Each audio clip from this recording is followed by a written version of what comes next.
welcome to another episode of Joining the Dots, brought to you by Qubit Times. I'm Tejeesh Singh, and today we are joined by noted economist and scholar Dr. Charan Singh. In his distinguished career, Dr. Singh has served as the Research Director of Economic Policy and Debt Management at the RBI, Senior Economist at the IMF Washington DC, and the RBI Chair Professor of Economics at IIM Bangalore. Welcome to the show, Dr. Singh. So let me begin by asking you about the global macroeconomic situation. Dr. Nouriel Roubini, one of those who had forecast the 2008 economic crisis, has warned of another recession which will be more severe and last much longer, blaming the crisis on the de-dollarization movement. What is your opinion on this? Very interesting observations. This recession that you are referring to and the Western economists are talking of is a recession that they are bringing about.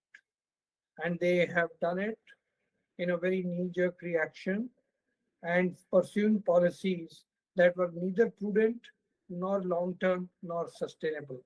So they have caused a mess and they should bear the accounts for it. It all started with the subprime crisis. I was there at Stanford doing my postdoctorate studies, and I was wondering what type of subprime crisis and subprime lending is all that going on. At that point of time, they were trying to teach us, I was already at the RBI, that we believe in light touch regulation, because light touch regulation is conducive for creativity.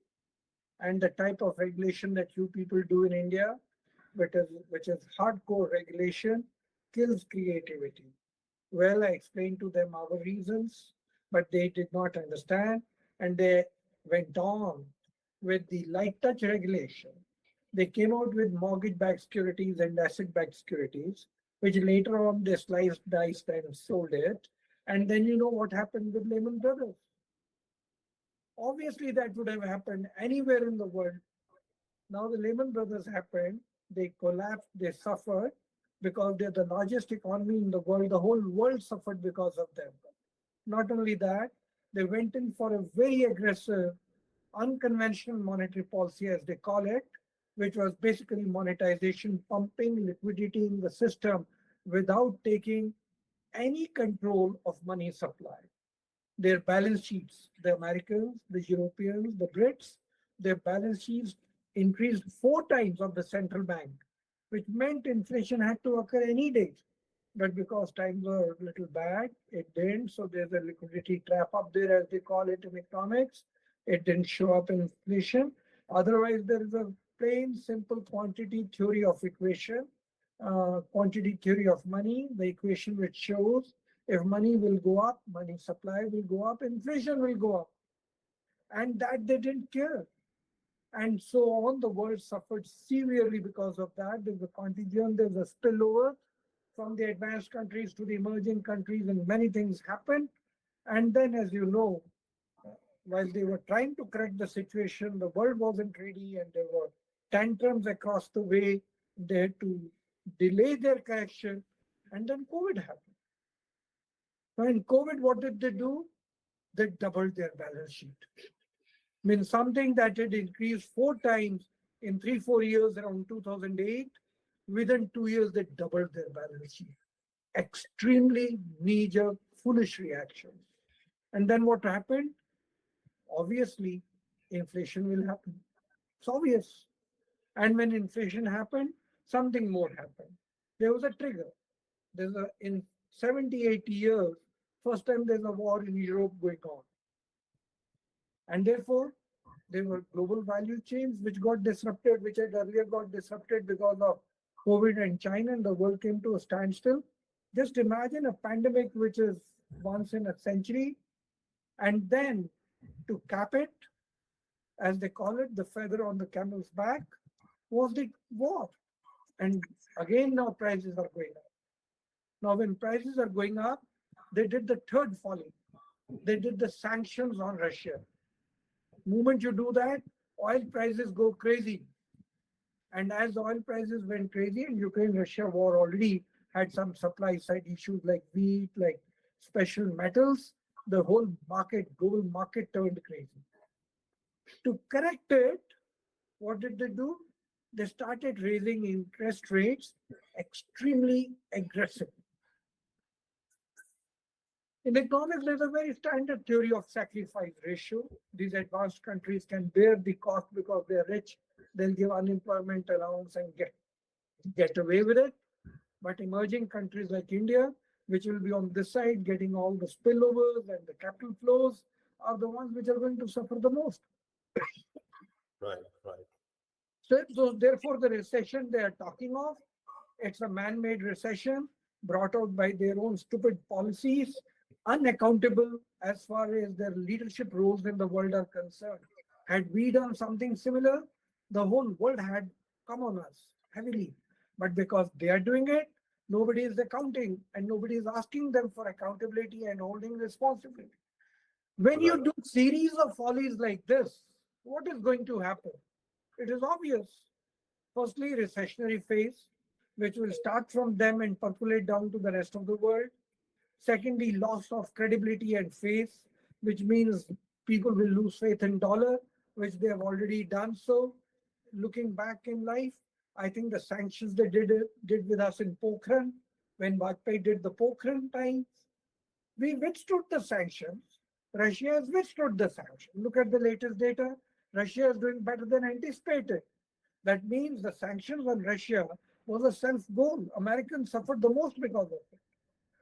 But because of those series of policy issues, initiatives, which are very, very, I would say, short-sighted, myopic, not thinking about its sustainability and long-term view, the credibility of dollar has got eroded. So de-dollarization has started. 18 countries are willing to do trade with India on the Indian rupee. And many countries are willing to do trade with other countries on their local currencies. It's a big, big slap. So I think de-dollarization is something which will pick up pace. Normally, it's not very easy to replace the reserve currency. To become a reserve currency, there are various ingredients and preconditions and qualifications. But because the Americans have not respected and not behaved in a very accountable, responsible manner, I think de-dollarization is on the But do way. you really think that de-dollarization as a movement will work this time around, considering that as a concept, it has been around since the Cold War years? To be honest with you, the reserve currency has to have some preconditions. Now look at how strong the dollar is. 80 to 85% of the world trade, when America is not a party to that trade, say for example India doing with Sri Lanka, the denomination of the trade is in US dollar. That's how strong the dollar is. And that's also how strong the metric is. You need a solid standard metric which just doesn't change. So dollar provides you that solid metric. But to live up to the expectations, the policy initiatives and policy makers should be more accountable and responsible. They were not. So that is the second thing which is needed is your currency an international currency? Yes, America is a capital account convertible, India is not. And American currency in the balance sheets of most of the central banks is very large. If you look at the composition of foreign currency assets held with various central banks in the world, about 66% is in US dollar, of course, followed by euro and pound sterling. So to that extent, dollar is solid. And also, please remember that after the Second World War, everything was dollar. Means countries were on dollar standard. Of course, dollar was on the gold, and therefore you can say it was on a gold standard till Nixon brought it down because the oil shocks of 1970, early 1970. But otherwise, we were all on dollar, and we continue to be on dollar.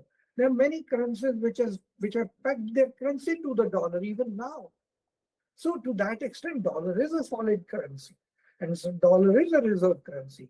And to de-dollarize a currency is never that easy. It's never that easy. It takes a long time.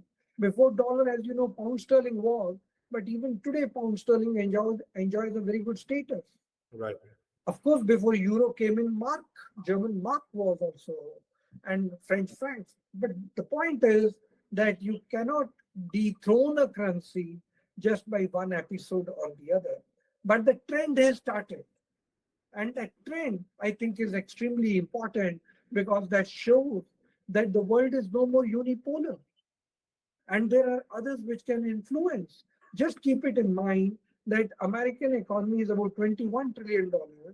The Chinese are about $12 trillion, 12 to $13 trillion. We are around $3 trillion. We are aiming, and we are the fastest growing economy. So we will be catching up fast, but even in trying to catch up, it's going to take us 25 to 30 years. So nobody is saying that tomorrow dollar will not be the reserve currency anymore. Nobody is saying that. These are sporadic things which have happened. Very difficult. As you know, the global projections are very clear in front of you. Next 2 years, they'll not be able to bring inflation down to 2%. That is their 30-year-old trend. But then also one thing has to be kept in mind, that what happens in the next 2 years also nobody knows. So it could aggravate the situation further, and therefore coming back to 2% may not be possible. If that is not true, the interest rates will not be normal. If interest rates are not normal, in investment can't be normal. Inflation is something which is worrying, but it's going to have impact on growth rates. It's going to have impact on exchange rates, and therefore dollar may continue to get eroded. Not easy to go back to the firmness that the dollar enjoyed about 2 years back. I want to now shift focus to the Indian economy. Even before the COVID-19 pandemic, there was an economic slowdown in the country. In your opinion, do you think the fundamental problems have been addressed, or is this a euphoria of the pent-up demand that we are still seeing? A couple of things which one has to keep in mind. As I would look at it, yes, when the new government came from 2014, they've been trying to remove the flag. Everything is good, everything is fine. But such a corrupt economy, can you imagine? For the last 70 years, people have been saying it's highly corrupt. We don't know what the size of the parallel economy. It's 100% or 50%, but that's the size of the parallel economy. I'm not saying that other countries are not corrupt. I'm not saying that in no other country there is a parallel economy. I'm very much aware even in America there's a 2 to 3% parallel economy. There are countries where parallel economy is about 10%. But in India, the parallel economy was being estimated at 100%. So this is very, very amazing. Any government in the world would say this is self-defeating. You are raising resources. The government is providing you good defense, good judiciary, good police, good law and order, trying to give you the best infrastructure in terms of airports, seaports, roads, connectivity. But when it comes to tax collection, do you know the tax collection in India is about 17% of GDP, 17. It's the lowest in the world. There are countries in the world which we go as tourists and say, wow, they get 40% of tax to GDP ratio. And in India, we want to talk about their standards, but we don't want to pay taxes. Everybody wants to evade taxes as much as possible. So the government, when it came, it said, look, many governments in the past have tried to contain corruption, and corruption is something like which eats into the growth model very badly, distorts the total priorities, and corruption doesn't follow the global as well as the national priorities. We need to curb it, but nobody in this country hears about it. You and me are old enough to know about the special bearer bonds and schemes that used to be announced by the government. Please come and declare. Nobody wants to declare. So this present regime said, if you do not, we'll try a sledgehammer. They tried a sledgehammer in terms of the demonetization. Now, demonetization is not rocket science, it's common sense. The Reserve Bank is putting in 100 rupees, 10 rupees, 50 rupees, 500 rupees, 1000 rupees through the system. All other notes are coming back soiled, torn, and they have to be replaced. But 500 rupee note and a 1000 rupee note never comes back. What does it mean? It's going and sitting somewhere, either under the pillow or in a sack or in a locker. So it's obvious, there's no rocket science in this. And then, of course, the fake currency, as you know, whenever there are problems with militancy, fake currency comes. Long and short is that, yes, the flag with which we used to say we are growing the unaccounted and the parallel economy was growing, this government has tried to hit at it. And I think rightly so, it had to happen today or tomorrow. As we move forward, it's always better to make sure that the systems are in place. The second thing they did is the GST. Now, because it's a highly corrupt economy, used to not maintaining proper accounting standards, both of these were a little jolt to the economy and growth was slowing down. Growth was slowing down for these very reasons. Anywhere you look at your family, you look at your small village or culture, you will find that when correction is taking place, there is little uncertainty, there's little slowdown, there's little worry, and after a point of time, things start taking shape and you become normal. It's a very simple thing. Tend to reprimand your own child for at least 7 days, the child is not normal. But then the child becomes normal and does better the way you wanted to do the correction. And so is the economy. So the slowdown of the economy that is being blamed before the COVID is not for any fundamental reasons. I think there were major corrective things that had to be done. They had been introduced. The economy was poised to grow and shoot up, and then COVID happened. So my view is that the economy is doing well. We are the fastest. Otherwise, in such a difficult situation, we would not have been the fastest. We are the fastest growing economy. Things are in shape. Accountability is increasing. Number of taxpayers are increasing. And now, once things are normal, GST collection is always better than the previous month. That shows that accountability and accounting practices are improving. I think we are going to go ahead. I also want to tap into your domain knowledge of the Indian banking sector with which you have had a long association. Now, Jamie Dimon of JP Morgan has warned that the collapse of the US banks will have an impact on banks in other countries as well. How do you assess his statement in the context of the Indian financial and banking system? The issue is, please remember, I have already said it, and I've said it in the most harsh language, that the Americans raising their interest rates extremely aggressively was stupid. Obviously, many banks would be feeling the vulnerability of their balance sheets. The leverage ratios must be getting impacted in many banks. I haven't analyzed bank by bank, but as you know, it is visible to you. The Silicon Valley Bank was obvious. The Signature Bank was there. Credit Suisse would have never recovered in these difficult times. First Republic, you know all that. Now, this could be a tip of the iceberg. Could be. But my worry is that, yes, they have contained it, but they have not proven that they have credible solutions. Rather, India always had plan B, plan C, in case any bank collapses. Over a weekend, we could just sell it somewhere. GTB is a great model that I like to share with. They could not do that with the Silicon Valley Bank. Rather, the Brits were able to sort out the Silicon Valley Bank in a better way than the Americans could do it. And they do it far swifter. So yes, my own judgment is that when you do policy rates in such an aggressive manner, your regulation and supervision has to be very alert. It was not. They have just come out with a report. The non-banking finance companies in these countries, their share is rising. They are not the ones who are properly regulated or well regulated. And the vulnerabilities are the most in the shadow banks or non-banking finance companies. So nobody knows what is happening there. So therefore, I would go with the assessment that this is tip of an iceberg and there will collapse in the Western world because of the aggressive interest rate policy.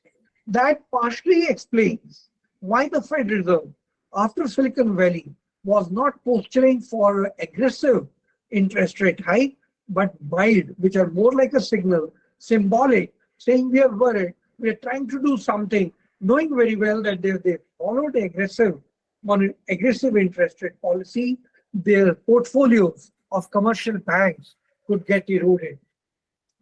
What about India? India that way has been very, very careful.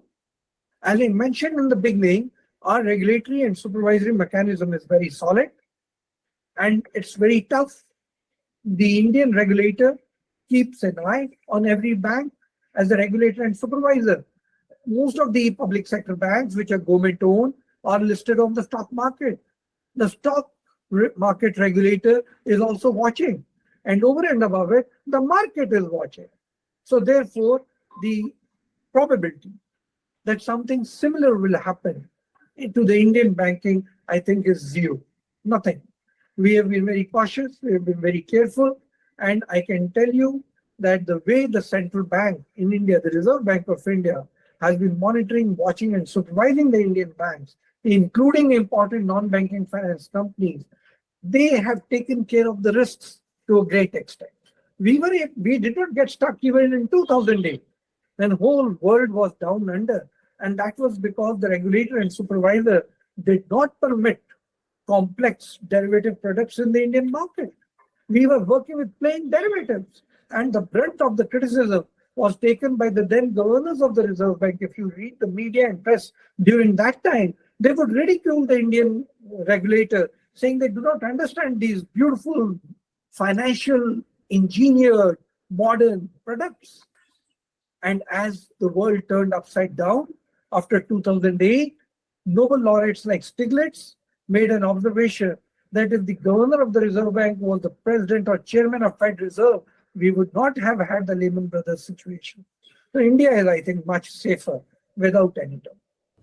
And with that, we come to the end of another episode of Joining the Dots. Thank you, Dr. Singh, for a really informative session with us. We'll be back again soon with another guest. Keep watching Joining the Dots.